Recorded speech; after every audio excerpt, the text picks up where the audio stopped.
There it is, reigning on earth as kings with Jesus in his underlined, bolded kingdom. And of course, everybody knows 2 Timothy 2:11 and 12.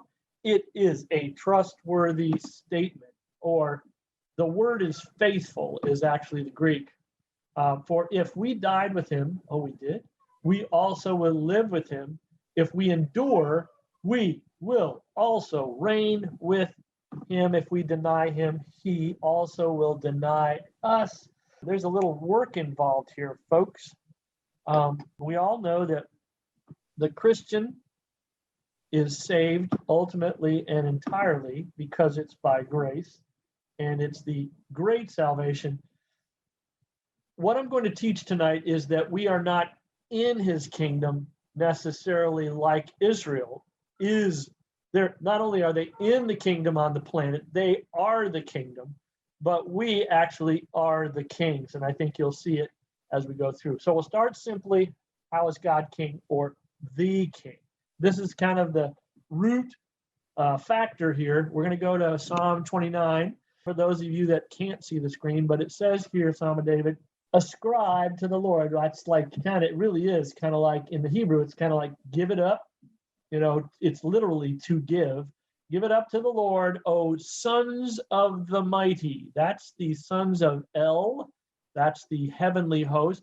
Ascribe to the Lord glory and strength. Ascribe to the Lord the glory due his name. Worship the Lord in holy array. This is in heavens, folks. The voice of the Lord is upon the waters. What waters? The original waters. The God of glory thunders. The Lord is over the many, or the great waters.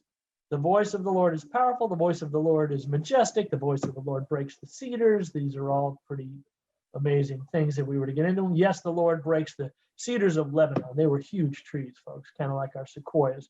He makes Lebanon skip like a calf. Don't know what that all means.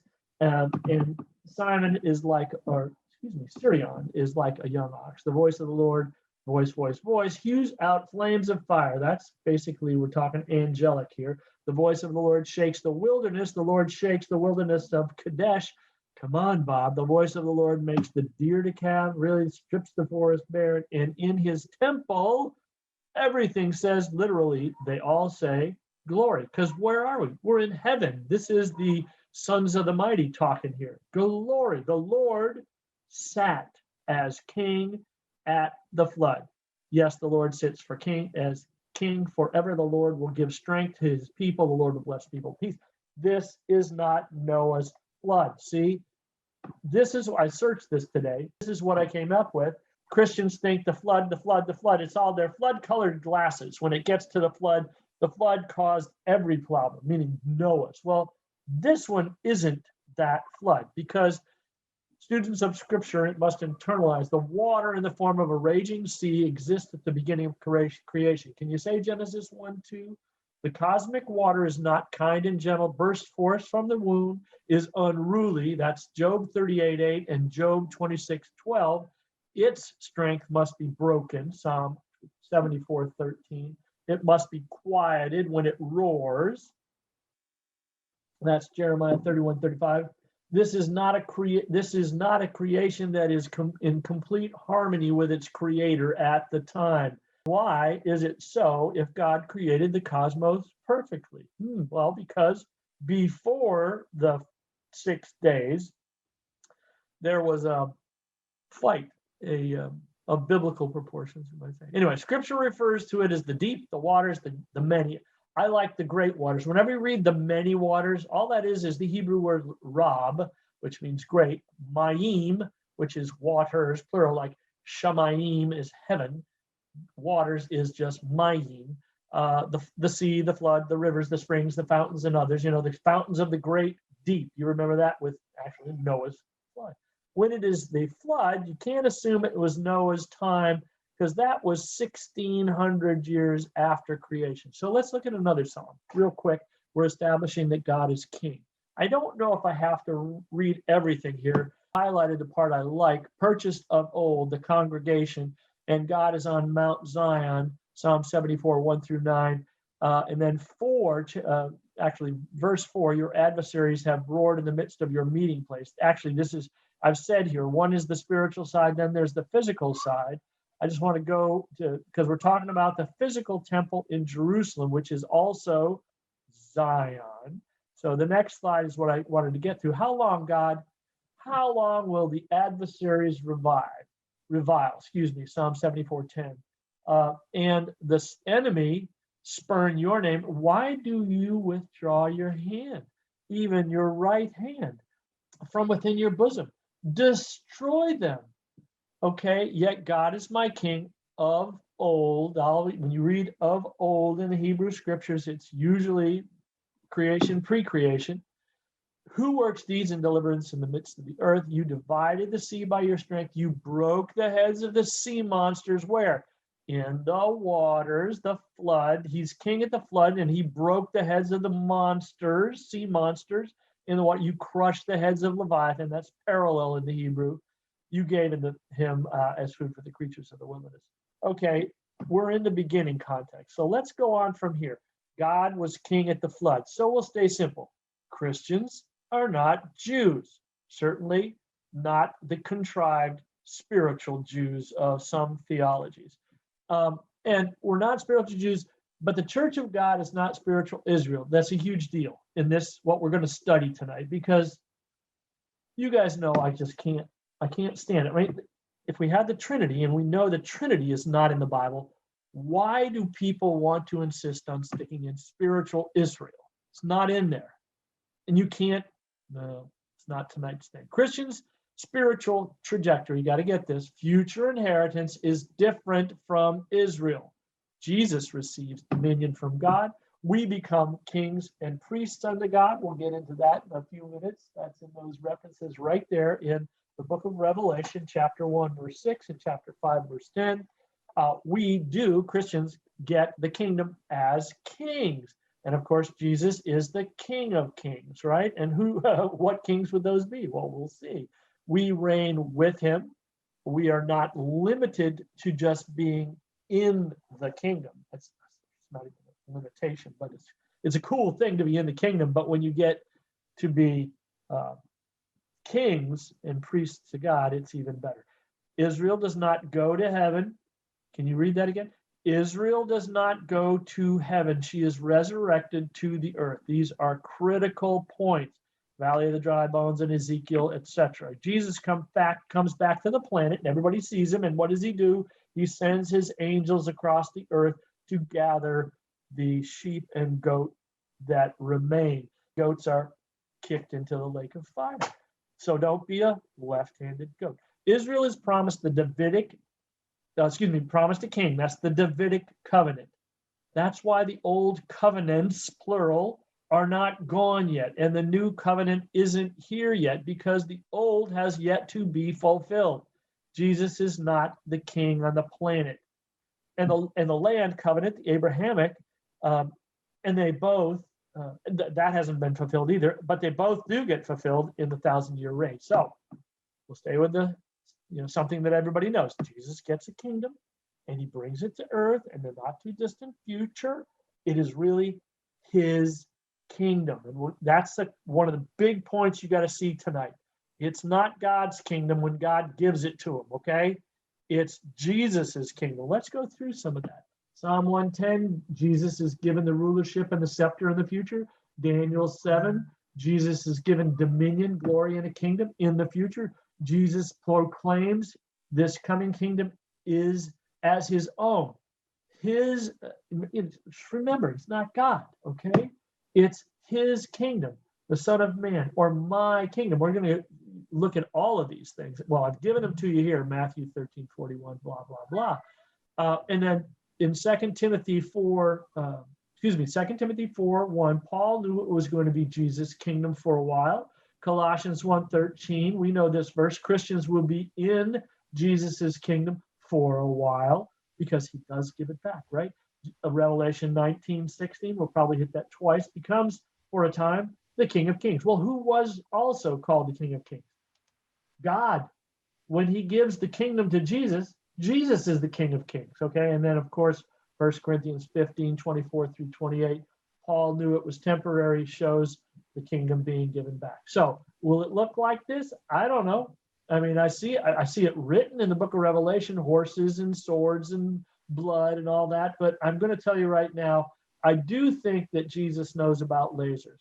The fact that the revelation given to John and all the Hebrew prophets talked about horses and swords may or may not be how it really happens. But it still was true to them. Here we go, Psalm 110. The Lord says to my Lord, sit at my right hand until I make your enemies your footstool. Jesus's enemies are those who are in heaven now, because there's the scene. Sit at my right hand. Where are we? We're in heaven. The enemies are in heaven. Those principalities and powers, they get thrown. Just an end there, thrown down. The Lord sends forth from Zion your mighty scepter. Rule, Jesus, basically, in the midst of your enemies. How can he do that? Well, they've been thrown to the earth. We see that in the book of Revelation. So he gets the scepter, and the rule is right smack in the middle of his enemies. Okay, they're on earth. Jesus rules from the physical Zion. Okay, he sends forth from Zion your mighty scepter. Okay, your people, verse 3, that's Jesus's people. Who might those? Just think about this. Will offer themselves freely on the day of your power. We're talking about power. We're talking about powerful and mighty angels here. They're his people, okay? Not his enemies. They've been thrown down, and his people follow Jesus in holy garments from the womb of the morning. That's from the dawn, right? There it is, from the dew of your youth. The dew of your youth is yours. The Lord has sworn and will not change his mind. You're a priest forever, blah, blah, blah. He, Jesus, and his folks will shatter kings on the day of his wrath. And he's pretty damn angry. So everybody knows this, okay? He's going to slaughter kings. Here's the Daniel record. I think everybody knows it. Let's just read the red. I beheld the thrones were cast down. That happens in the book of Revelation. And we see it. Ancient of days did sit down a little bit. The other red one, like the Son of Man, that means a man, came with the clouds of heaven and came to the Ancient of Days. And there was given to him dominion, glory, and kingdom, that all people, nations, and languages should serve him. His dominion is an everlasting dominion, that's unto the age, by the way, which shall not pass away, and his kingdom, that which shall not be destroyed. Daniel was like freaked out. Okay, Jesus himself makes it very clear. All one, Matthew 13:41, Matthew 16:28, Luke 1:33, Luke 22:30, and John 18:36. My kingdom, my kingdom, my kingdom, or the Son of Man, Matthew 13:41, shall send forth his angels, and they shall gather out of his kingdom, the Son of Man's kingdom. We just read about the Son of Man in Daniel, all things. And then same thing kind of in Matthew 16. Verily I say to you, there are some standing here who will not taste in no wise taste of death till they see the Son of Man coming in whose kingdom? His own kingdom. And you have to separate God's kingdom from Jesus's kingdom, because if you don't, you'll conflate Jesus with God when you shouldn't. And of course, he's not God.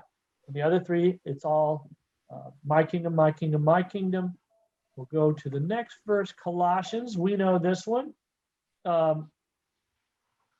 Let's go right to the bottom there. It says, he has delivered us, Christians, from the domain, I almost covered it up there, of darkness, domain of darkness, and transferred us to the what? Kingdom of his beloved Son. There's a time when we're in that kingdom. Yes, gives it back to God and it becomes God's kingdom. But for a time, Christians are in or transferred. Of course, this is a future, and now not yet, an earnest of our inheritance, kingdom of his beloved Son. Because what? It isn't here yet. Okay, Jesus will appear. Let's read 2 Timothy 4:1-5 that I mentioned earlier. In the presence of God and of Christ, who will judge the living and the dead, and in view of his appearing and his kingdom, I give you this charge. Get it together, Timothy. Preach the word. Be prepared in season, out of season, correct, rebuke, and encourage with great patience, for the time will come when people will not put up with sound doctrine. They'll say you're a spiritual Jew. They'll say there is no rapture. They'll say that speaking in tongues went away. They'll say that you are really not going to ever be seated in heaven. Okay, I beg to differ.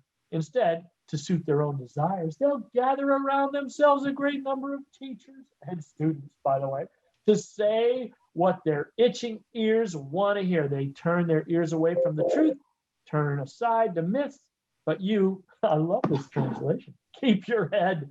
Get it together, will you, Timothy, in all situations. I like that. It is the NIV.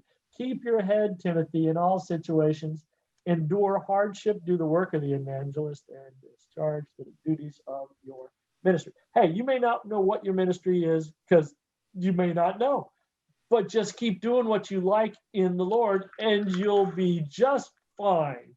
I don't know what the hell I am. I know my wife's ministry better than my own. Maybe I'm a teacher. I guess maybe I'm a teacher. I don't know. But don't worry about whether or not you know your ministry. Where does it say you have to know your ministry?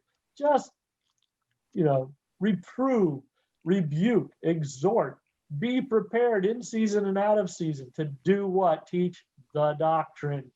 Okay, Revelation 19:11 at the bottom, he becomes King of Kings and Lord of Lords. We're going with Jesus gives the kingdom back to God, right? That's what I said this section was about. Everybody knows then cometh the end, right? When he shall have delivered up the kingdom. I would put the word back to God, but it doesn't say that, right? Jesus is not God at the bottom. His king, God has his kingdom. Where is it? Everybody said heaven. Jesus's kingdom is where? On earth for a period, because here it is. God has his kingdom and he gives it to Jesus. Jesus, the man, gives it back. Man gave away the kingdom. Man has to get it back. That's why we're doing this thing tonight. Okay, Jesus will be put in position as king. God gives him that dominion. We've read part of it. Here's another one. Psalm 2, verse 1. Why do the nations rage? We're in the end times. We'll see where we are. The kings of the earth set themselves, and the rulers take counsel against the Lord and against his anointed, the Mashiach, the Christ. Let's burst their bonds apart, those bastards. Cast away their cords from us. I don't like being bound up. Well, how in God's green earth are these kings of the earth bound up? Is there some king somewhere, maybe even in the ancient world, that was like had ropes around his arms and he couldn't move and he's yelling at the Almighty? So where are these dudes? We're going to find out. And why are they talking? They have cords and they're bound, and we want to get rid of those cords, but they're alive. Oh my God. Angels that sinned, we're going to see it again. But verse 4, he who sits in heaven, last, the Lord holds them what? In derision, because they're jerks. They're just jerks. Then God will speak to them in his wrath. We saw Jesus's wrath. Here's God's wrath, terrifying them in his fury. As for me, meaning God's talking again, I have set my king on Zion, my holy hill. That's physical Jerusalem. I will tell of the decree. The Lord said to me, you're my son, blah, blah, blah. Yes, Virginia, angels can die and perish. Okay, read Psalm 82. The dragon is being thrown in the lake of fire. They die. I don't know, the idea that angels, just will live forever. And how do they ever get thrown in the lake? Well, they get thrown in the lake of fire. Here at the end, verse 10, therefore, O kings, you that are railing against God and his anointed, be wise, be warned. O rulers of the earth. That's the same guys. The kings of the earth are the rulers of the earth. Now, how can they be ruling? Well, we'll see that. Serve the Lord. Serve the Lord, you jerks, with fear and rejoice with trembling. Kiss the Son, lest he be angry. Get it together. He's the man. And you perish in the way, for his wrath, there it is again, is quickly kindled. Blessed are all those who take refuge in him. We know who these guys are. They are the angels in chains, not Alice in chains, but angels in chains. The angels which kept not their first estate. And they are reserved in chains that they want to throw off, right? We don't like their bonds. We're going to rebel. Oh, yes, they do want to rebel. They're reserved in everlasting chains under darkness. You know the next verse, 2 Peter 2, where it says, for if God spared not the angels that sinned, but cast them to hell, that's tartaros, to be cast into Tartarus, which is where they're in chains, by the way, and he delivered them into the chains of darkness to be reserved unto judgment. We just saw a little bit of the judgment, right? Remember the demoniac in the tombs who kept breaking his chains? These guys just, physical impediments, or even in this case, spiritual chains of darkness, however you want to portray it, they can break them. They will break them. There's a lot of verses in the Hebrew scriptures that says they do. Okay, next section. Who were the initial viceroys of the planet? Adam and Eve together. And here, everybody knows it. Genesis 1, 26 through 31 in the middle, let them rule. Not Adam, not Eve, them. And it says, fill the earth and subdue it and rule. Okay, why is the word subdue in the middle there? Because it was a wreck. Don't let any of your young earth creationist friends tell you it was a perfect planet. It wasn't. It had to be fixed. And part of it was subduing the earth, which was Adam and Eve's job. Okay, so it's, it's this have dominion over is the Hebrew word radah. It's also used in Psalm 110, where it says, rule in the midst of your enemies. Jesus was a man. Adam was and Eve were mankind, men. What happened to the kingdom after Eden? Well, you guys know the answer to this. I'm just going to give you a few more fun things to stick in your quiver. We know the verses in Job 41, and I'm just highlighting. The highlights are doing well here because I don't have to read everything, right? Leviathan, that's the dragon. Whatever is under the whole heaven is mine. That's what it says in verse 11 of Job 41, Leviathan. And then later, we know from 41, 19 through 34, verse 25, when he raises himself up, the mighty, we read that earlier today, the Elim, all it is a shortened form of Elohim. The gods are afraid. What gods? Those that you're not supposed to worship. Thou shalt have no other gods before me, says Yahweh. And then at the end, it says, upon the earth, oh, God, is that a great verse? 33. Oh, no, I'm sorry. Yeah, 33. Upon the earth is not his like. Why? Because he's not on the earth, folks. Read, the Hebrew says it better. This is this is RSV. It's okay. A creature without fear. He beholds everything that is high. Here it is. The time of the writing of Job, he is king. He is king over all the sons of pride. We know this. The kings, other kings were given authority over the earth. You know this one. Yahweh takes Israel. I'm going to spin through this pretty fast because those of you that I see that were on here, if you want the PDFs, just write to me, bobwassing@gmail.com. But here we go. The Babel incident where God gives the nations to his other sons and he takes Israel, okay?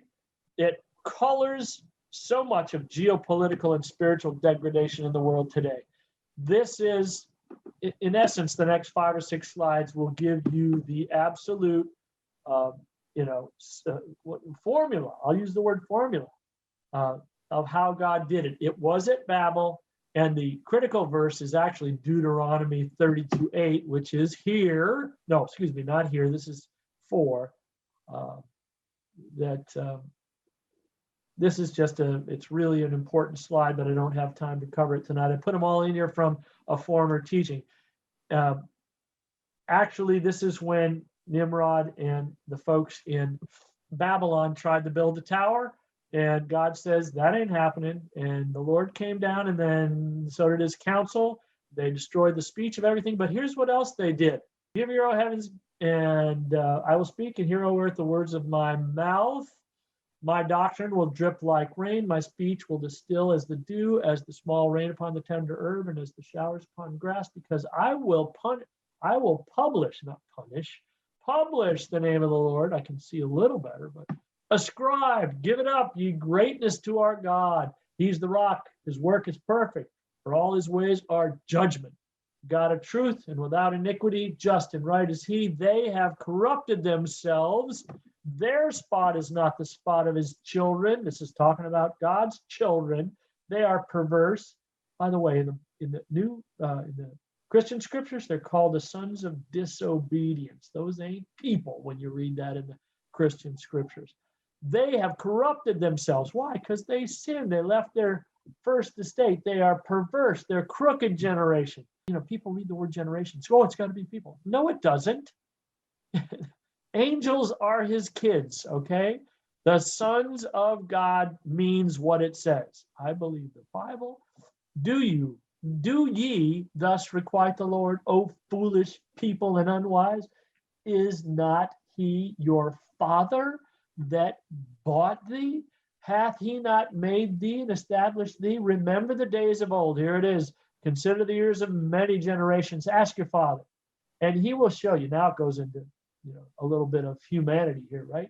And the elders, and they will tell you when the Most High, that would be God, divided, that's the word gave or assigned, to the nations their inheritance, and he separated, this is the same word used in Babel, the sons of Adam, when he named the 70 nations of the world. And he set the bounds of the people, that's Israel. Always the word the people is Israel, according to the number of the children of Israel. Wait a minute, Bob. There were no children of Israel in the days of old or in Babel. It's wrong. Here's what it's supposed to be. The big red arrow points to the Hebrew, B'nai Israel, right? That's B'nai's sons of Israel. But the Dead Sea Scrolls dug up in the most recent 1948-50 time period has the word sons of God. And if the left yellow box says the Septuagint has always had the word Angalu The'u, the angels of God. So we're looking in the Dead Sea Scrolls at a text from which the Septuagint was initially translated. It fits like a hand in a glove. God gave, we'll go back up to this, he separated the sons of Adam and set the bounds of the people according to the children of, or sons of God. It's fabulous. Michael Heiser's taught an incredible section on this. If you get his book Supernatural or the book Unseen Realm, you'll get this in spades as well. This was, by the way, from somebody else. So we're back here at Babel. It's just more documentation for those of you that want these slides. Sons of God, right? The number of the sons of God. And you guys know this. The nations, from all the stuff that you know in the scriptures, are governed by the kings of those nations. You've read it in Isaiah 14, ye old king of Babylon. Ezekiel 28 is the king of Tyre. Those two places are very spiritual. Tyre is related to the sea, and Babylon is related to as much nastiness as you can imagine. Now, I've given you the context here. You can go back and look at this slide when you want. The day that the Lord will give thee rest from thy sorrow sets the context of Isaiah 14 as the end times, the day of the Lord, if you read the chapter before this. And Isaiah sets up this taunt, a proverb against the king of Babylon. And then the verse 12 down there, how are you fallen from heaven, right? But who's talking earlier?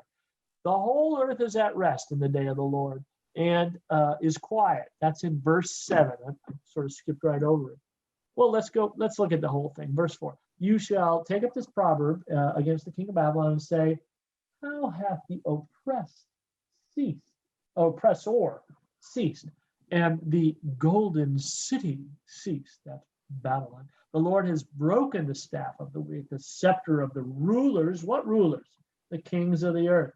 King of Babylon was one of them, because it isn't just physical Babylon. If you can't read that in this context, get a new pair of eyes. He who smote the people in wrath with a continual, he that ruled the nations in anger is persecuted himself, and none hinders that persecution. Why? He gets thrown into the into the pit for 1,000 years. We're going to read it here. The whole earth is at rest, right? After he's defeated in the battle of Harmoed, not Harmageddon, they break forth saying, oh, wow, the fir trees rejoice at thee and the cedars of Lebanon, saying, since you are laid down, actually cut down, no feller has come up against us. Who's talking here? They're the guys in Sheol.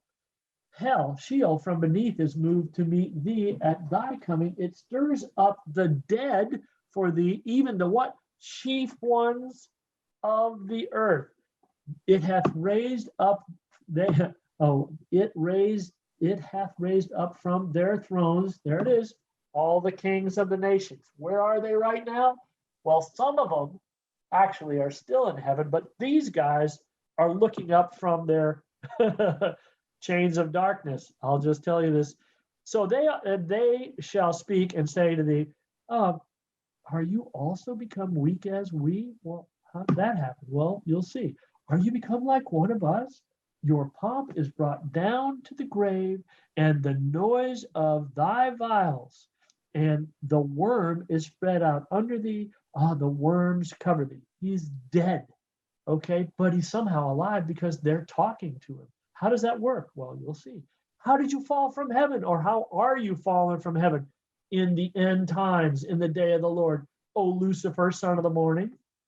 How are you cut down to the ground? That's the old cut the fellow, right? Which did weaken the nations. For thou hast said in your heart, I will ascend to heaven. Where was he before he was thrown to earth? He's in the celestial sea. This is the dragon dude, okay?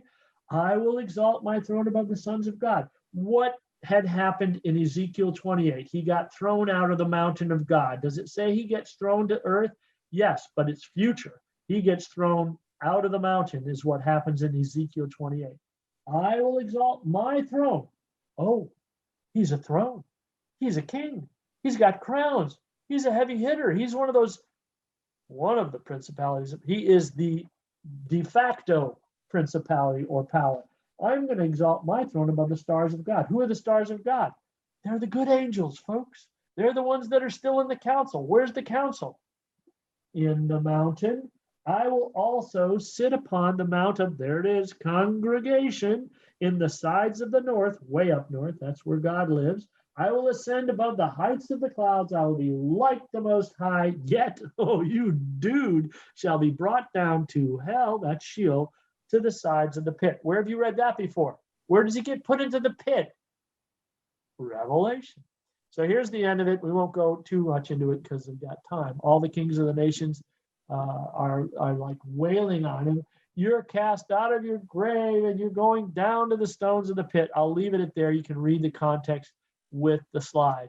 And then here is the Ezekiel thing where Ezekiel is a little different. The first half of this and the top is about the physical ruler, and the second part is the spiritual ruler. I just went through this with you. You've been in Eden, in the mountain, in the garden of God, in the day that you were created. The anointed cherub that covered, he's a big ass dude. He knows the stuff. You were in the holy mountain of God. That's where Eden was, okay? And then there it is. I will cast thee as profane out of the mountain of God, and I will destroy thee. This is like a pericope of entire history. I will destroy thee, O covering cherub, from the midst of the stones of fire. That hasn't happened yet. This has not happened yet. And of course, the next section here, thine heart was lifted up because of your beauty. This is in the original creation, not Isaiah 14, which has nothing to do with creation. Thou hast corrupted thy wisdom by reason of your brightness. I'm a big ass dude. I'm bright. I'm shining. I'm the shining one, son of the dawn. Can you say Lucifer? Yes. I will cast thee to the ground. That's the word eretz. I will lay thee before kings. We just read that in Isaiah, that they may behold thee, and on and on. So, kingdoms owned by the dragon, kept it through Jesus's lifetime. You guys know this. Jesus being tempted of the devil, the big letters in the middle there. The devil said unto him, I will give you this domain and glory, for it's been what? Delivered to me, handed over to me, and I will give it to whoever I wish. Jesus refuses it. What a dude. But why don't people read it? It was given to the devil. All these guys are the same dude, okay? And as I say, he's giving Jesus revelation. That's a pretty powerful dude. Matthew, this is just an acknowledgement by Jesus that Satan has a kingdom, right? You've read this a million times, but maybe you didn't highlight. If Satan casts out Satan, he is divided against himself. How shall then his kingdom stand? Okay, we know this. So, where are we going? Jesus gets the kingdom, not too distant future, and Christians will rule with him. Let's look at the quintessential stuff. Okay, we saw that Jesus survived by resurrection, the gauntlet, been crowned with glory and honor. We're going to read that in Hebrews 2. This is a now, not yet vision for the Messiah because he presently sits where? At the right hand of the throne. Later, it's revealed to Paul and John the Revelator that Christians will also be kings and reign with Jesus. That was the first slide. We will reign with him. Get your sights up. Kingship was always supposed to be in human hands, folks. Always, always, always. We saw that in Genesis. Rule. The dominion was given to them. There was never supposed to be patriarchy. It was them, them, them. Man sinned, man has to fix it. We know this. Hebrews 2, 1 through 4. There's that great salvation right in the middle of that verse 3. How will we escape, Jewish Christians, if we neglect the great salvation after it was first spoken of by the Lord? That was after Pentecost.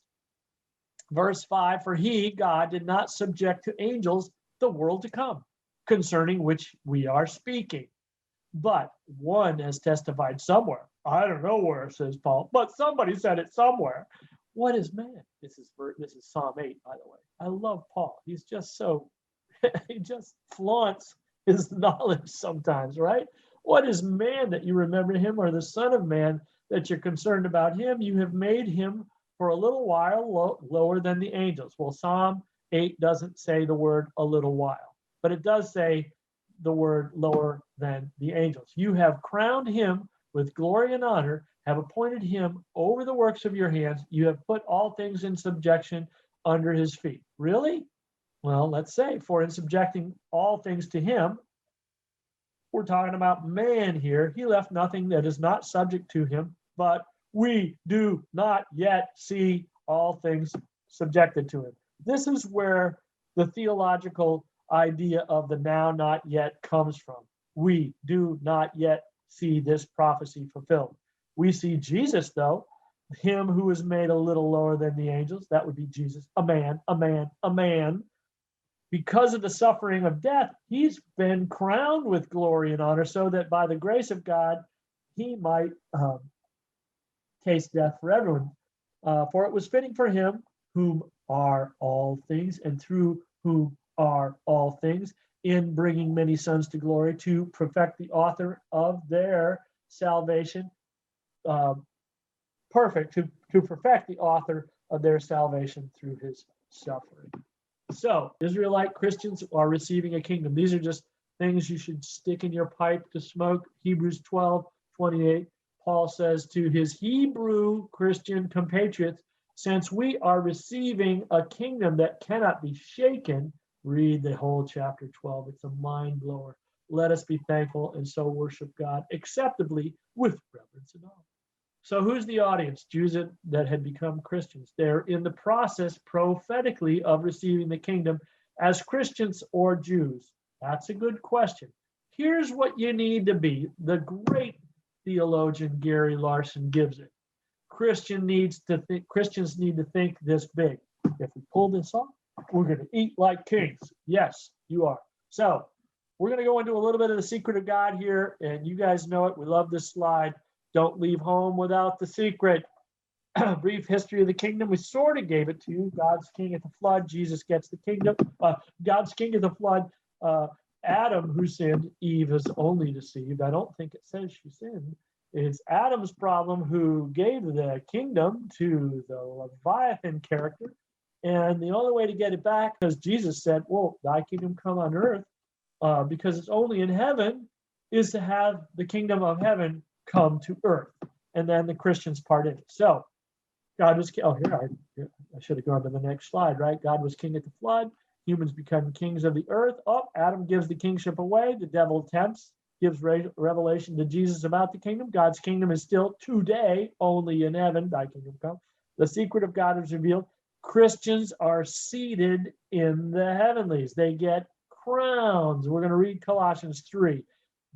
Jesus comes back as King of Kings, brings an army to enforce that kingship. Christians reign with him, displace and replace the kings of the earth. We'll see that. And then the 12 apostles sit on the 12 thrones on earth, judging the 12 tribes of Israel, not us. Okay, you've been taught this, right? Go, God can do anything he wants. He could come down right now.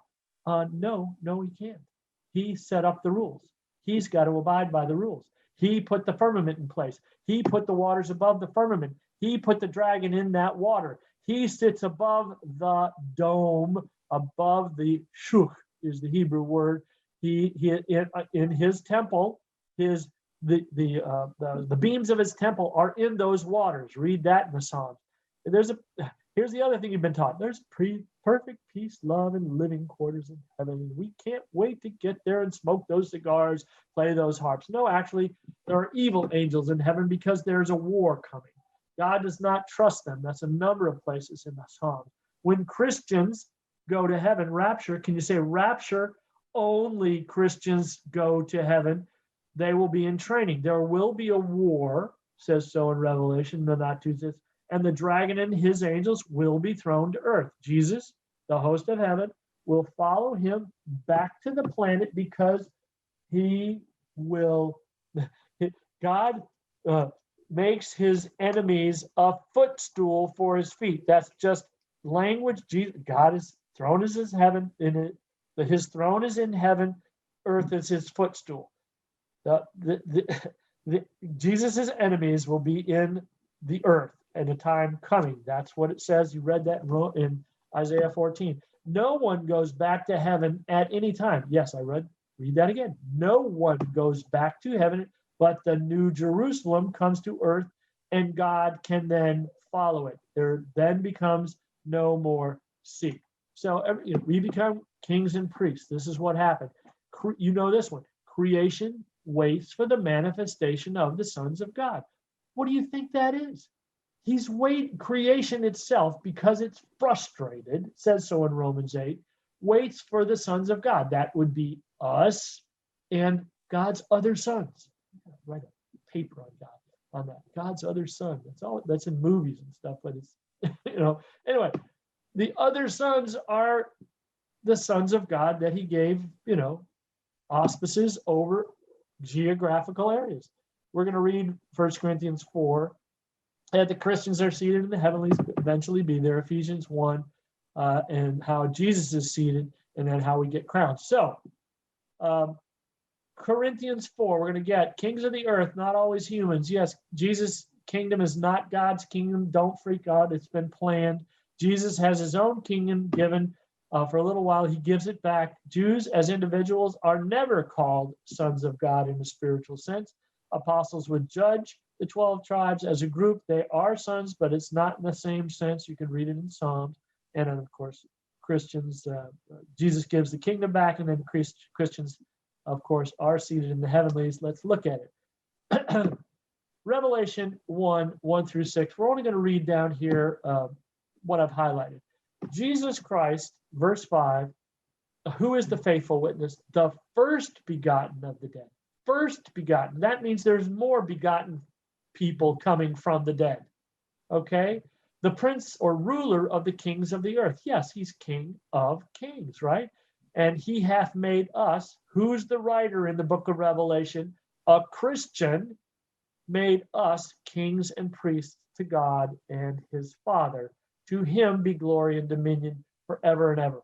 I will mention that this verse, in some translations, it's kingdom instead of kings. The textual weight it's even. This is the King James, which translates it kings, and I believe it is kings. And here's the other context in the middle there, Revelation 5, verse 10. He has made us to our God kings and priests, and we shall reign on the earth. This just parallels everything that Paul said in Timothy. And you know what? Read it gently here, because this also has textual variants. It might be kingdom, but if you put the word kingdom in, it doesn't make sense. And has made us unto our God kingdoms and priests.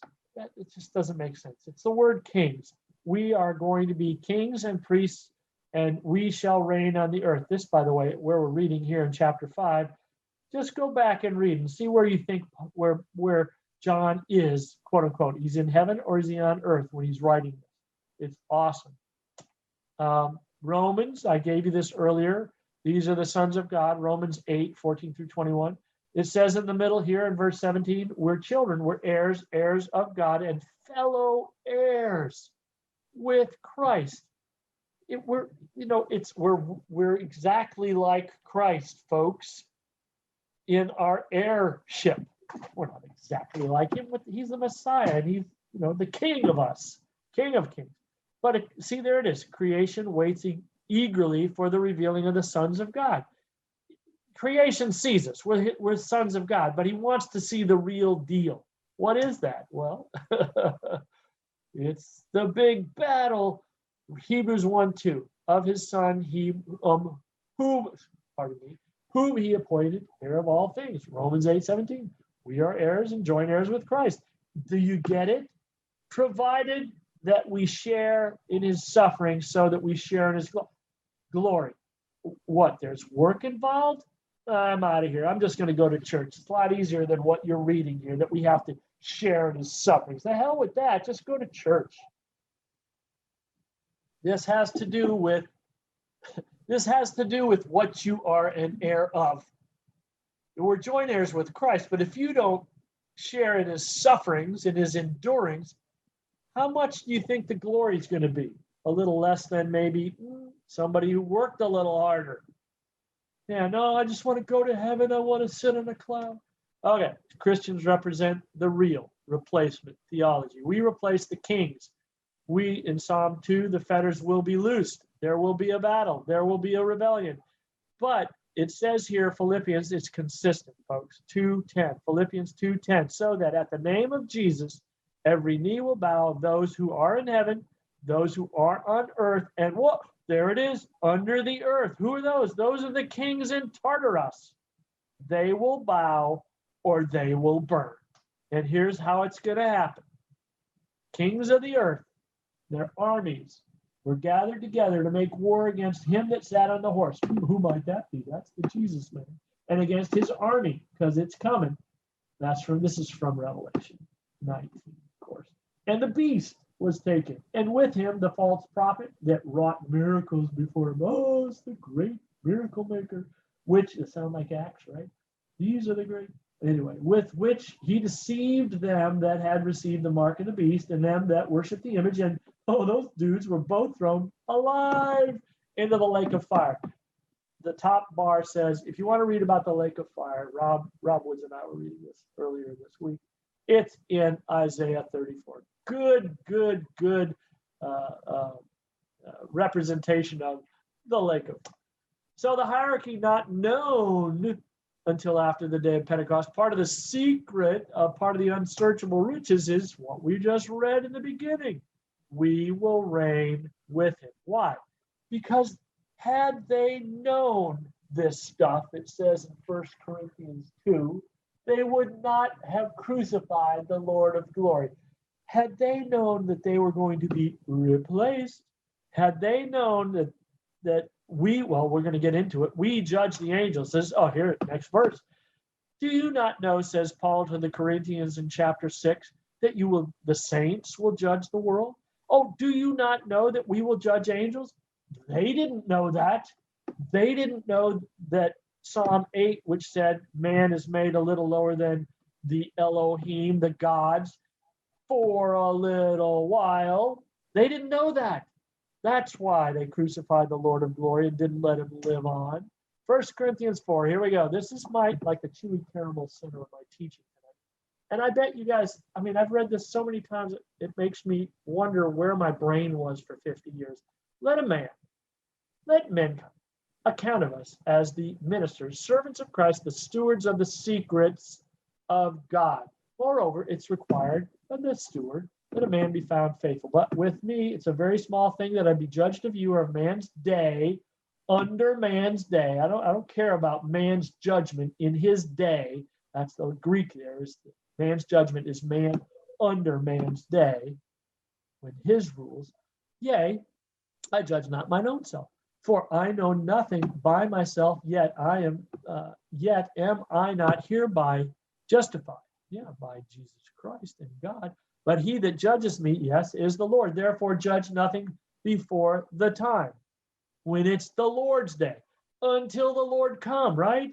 It's the Lord's day juxtaposed to man's day here. We've heard this. And then the reason that Paul is writing this section here, let's just read. And these things, brethren, I have in a figure transformed to myself and Apollos for your sake. Hey, wait till you see the figure. I'll show it to you in a second. That ye might learn not to think of men, think above. It's actually of men is not in the text. To think above that which is written, that no one of you be puffed up for one against another. You know, there's nobody any better than or worse than you. That's why I said, you think you don't know your ministry? Just do what you like to do in the Lord. Just follow his lead. You don't have to be, we have to go to Houston to hear Joel, whatever his name is, because he's got this huge church. Come on. No one is any better than, the gift ministries. Oh, apostles, so what? They're just going to be judged at a more difficult scale. For who, verse 7, makes thee to differ from one another? And what hast thou that you didn't receive? What makes you some big thing? You got salvation. It's by grace. Don't puff yourself up. Corinth had some real problems, folks. Boys sleeping with their mother. Took them 12 chapters to get to now into spiritual matters. 12 chapters.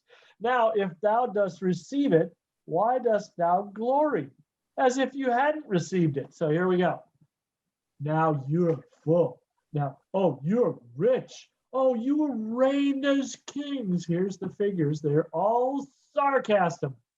Paul is just great. You're full, you're rich, you reigned without us. I would to God you did reign, that we also might reign with you. When do you think Paul thinks that's going to happen? In the eschaton.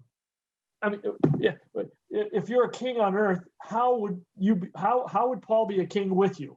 It's only in the eschaton. That's what makes this context so amazing.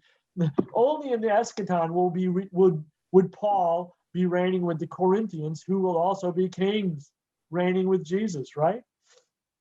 Oh my goodness. 4, verse 9. I think that God has set the apostles last. More sarcasm. As it were appointed to death. We are made a spectacle, or we're put in view, unto the world and angels, right? They're watching, and to men. We're fools for Christ's sake, you Corinthians. We're just idiots. But you're so wise in Christ. We are weak. But you're so strong. You're honorable, but we're despised. Even unto this present hour, we both hunger and thirst, are naked and buffeted by the angels of Satan, who buffeted Paul, and have no certain dwelling place, and labor working with our own hands, because that's what we're supposed to do. Being reviled, we bless. Being persecuted, we suffer. Being defamed, we entreat. We are made as the filth of the world. You ever feel like that? All the time. And are the offscouring of all things unto this day. You deplorables, you irredeemable Christians who believe your Bible. How much have you heard that in the last 4 years? We actually replace the kings of the earth. That's why we're kings with Jesus. We replace the kings of the earth, the real replacement theology. Okay? Here's the progression of things. It says on the screen that we we get basic training in the new body thing when we get up there, right? Then there's the how to beat angels, I call it whack-a-mole. And then there's how to ride a horse or use swords. I told you that maybe Tanks and howitzers and lasers have been known in heaven. Like what? They've been watching, right? Or they thought of even other things. We get bodies likened to his glorious body, Philippians 3:12. And we're going to be part of the Lord's army, right? The Lord came with 10,000s of his saints. That's in the book of Enoch. And then also in Psalm 68:17, the chariots of God are 20,000. Then the armies that were in heaven followed Jesus. Don't you love it? How do we know will we be coming back with him out of heaven, right? Here's the verses that you know. We will ever be with the Lord. 1 Thessalonians 4, verse 17. And then we know that we seek those things which are above, Colossians 3:1, where Christ is what? He's seated at the right hand of God, and that we're hid, we're concealed with Christ in God. That's a great part of the salvation we have. When Christ, who is our life, is revealed, verse 4 of Colossians 3, we will also be revealed, same word, with him in glory. Consider the members of your earthly body as dead to immorality, impurity, passion, desire, and greed, which amounts to idolatry. For it is because of these things that the wrath of God come upon the sons of disobedience. These are those other sons of God. Well, where's all this sexuality? Genesis 6, when they came down and cohabited with women. Idolatry. Wrath of God is coming because they disobeyed. Right. Thessalonians 1, 2 Thessalonians 1, and here's the Jesus will be revealed from heaven with his mighty angels. We're going to be there because it says he will come to be glorified if in or with his saints. We will be revealed with him in that glory. It's great. Now, we have to look at things through a little different lens. This will be fun for you. Okay, seated in the heavenlies. Here we go. Jesus sat down at the right hand of the throne of majesty on high in heaven. He's the viceroy to the Father, and then he's the coming king. God gives him the kingdom, right? So in Hebrews, he is sat down at the right hand of the throne of God. Hebrews 12:2, right? And in Ephesians, it says he's made us to sit together in the heavenly places in Christ together. See, we were quickened, made alive together with him. We were resurrected or raised up together. That's the rapture. And we are going to sit in the heavenly places with him, in him. These are fabulous Greek words. We're not going to go into them, but we are seated together. We are made to sit together. Okay, is this the way it's going to look? Is there the harps and what? No cigars? Oh, the saints, they have to have halos. We're going to seat right in the seat in the. No, this is it. Life is going to be a beach, right? There's a chair up there. It's a folding chair, and is that a beer, Michael Lewis? No, it might be a pina colada. It's a fruity drink. That's what we get in heaven. Okay, maybe it's a class. We got the folding chairs. We want to watch all those videos of, say, maybe Jericho's walls falling down. I personally have a lot of questions for Paul. Okay, maybe Jesus. Okay, maybe God. Questions for them. That's what we're going to be in classes up there. Or maybe it's put me in coach, right? A little more active role. We're going to be seated on a bench. No, this is a little more accurate. Crowns, thrones. We're seated on thrones. We're going to be kings. We have armor. It's going to be useful. Okay, and here's the 5 crowns. What do you think crowns are for, folks? They're for kings. Now, you say in the Christian scriptures, the word crowns is often translated wreaths. Well, no, this is Semitic. These are the Semitic crowns. The crowns that are cast in the book of Revelation aren't wreaths. They're crowns. They're a symbol of kingship, which those authorities in the heavens cast before the throne of God, saying, we're with you, God. Anyway, how is it the kingdom in the mind of an Israelite? I told you I'd give you a little bit of this, not so much tonight. I wanted to focus on Jesus and us in our kingships. Exodus, the highlighted section, you shall be unto me a kingdom of priests and a holy nation. Acts 1, Lord, will you at this time restore again the kingdom to Israel? This is Peter and the dudes like saying the physical kingdom. They think they're going to have the physical kingdom and they're going to be, ruling from Jerusalem. Or Jesus is going to be, because he said he'd be right back. BRB, be right back. And then in the middle of Acts 3:16, we read that Peter says that the times of refreshings are supposed to come from the presence of the Lord, and that he may send Jesus, the Christ appointed for you, whom heaven must receive until the period of the restoration of all things. What's he talking about? It's the day of the Lord. It's the kingdom. And Peter knows his Bible. Anyway, here's the rest of it. You can read it at your own leisure. The 12 apostles, by the way, Jesus said to them, all he knew that there was going to be Jewishness. He didn't know about Christianity. I tell you positively, in the reborn world, when the Son of Man takes his seat on the throne of state, you too shall be seated on 12 thrones. This is all Jesus knew. This is what he knew until the secret was revealed. You're going to be governing the 12 tribes of Israel, because there was no Christians. You are those who have stayed with me through all my trials, and just as my Father has promised me his kingdom, so do I now promise you that you shall eat and drink at my table. Where? In my kingdom, because it's going to be on earth. Abraham's going to be resurrected.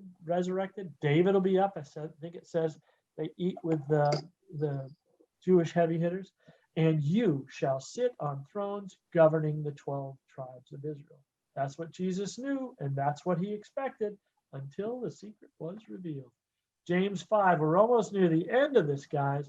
You are now heirs of the kingdom, which God promised them that love him. Here's my comment. As often elsewhere in the epistles, heirs now, inheritors then. And then you can read 2 Peter 1:11. By developing Christian qualities of character now, there shall be supplied unto you an entrance into the eternal, unto the age kingdom of our Lord and Savior Jesus Christ. We see again, Jesus has a kingdom, right? Not God. Capitalize the word G, Bob, will you? At this time, it's critical. The kingdoms of this world, Revelation 11:15, have become the kingdoms of our God. That's how it happens. Jesus brings it, and we in the army will enforce it. So that's the end of that. And I hope you got a sense of your importance in the scheme of things, because you will be kings and priests before God. And it's seated in the heavenlies. You're not going to be seated on those folding chairs. Anyway, thank you for coming.